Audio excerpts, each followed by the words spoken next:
X plus one by X সমান 3 হলে X to the power 4 plus one by X to the power 4 সমান কত?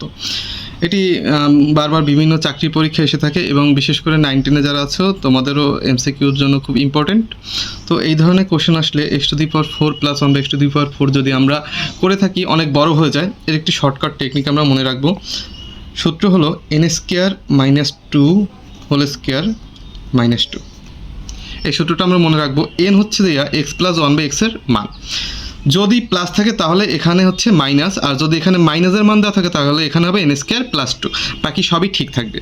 তাহলে n square মানে কত? 3 স্কোয়ার মাইনাস 2 এর whole square minus 2, 9 minus 2 whole square minus 2, 9 দিয়ে 2 বিয়োগ করলে 7 স্কোয়ার মাইনাস 2, 7 স্কোয়ার দিলে 49 মাইনাস 2 সমান কত? 47। তাহলে রেজাল্ট আসবে কত? 47। নিজেরটা আপনারা বাসা বসে করে কমেন্ট বক্সে অ্যান্সার জানাবেন। ধন্যবাদ সবাইকে। X to the power 4 minus x square plus 1 সমান 0 হলে x square plus 1 by x square সমান কত? এই ধরনের কোশ্চেন পরীক্ষায় বারবার এসে থাকে, 16তম নিবন্ধনও একবার এসেছিল। তো আমরা তাহলে কি করব?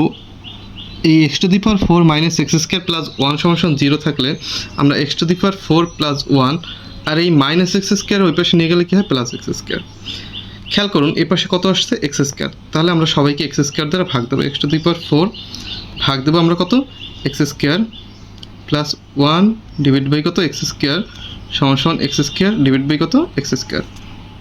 এখন আমরা যদি ভাগ দিই, দেখেন x to the power 4 x square দ্বারা ভাগ দিলে আমাদের কত আসে? X square plus 1 by x square সমান এক্স স্কোয়ার দিয়ে ভাগ দিলে কত আসে? 1। তাহলে রেজাল্ট আসবে কত? 1।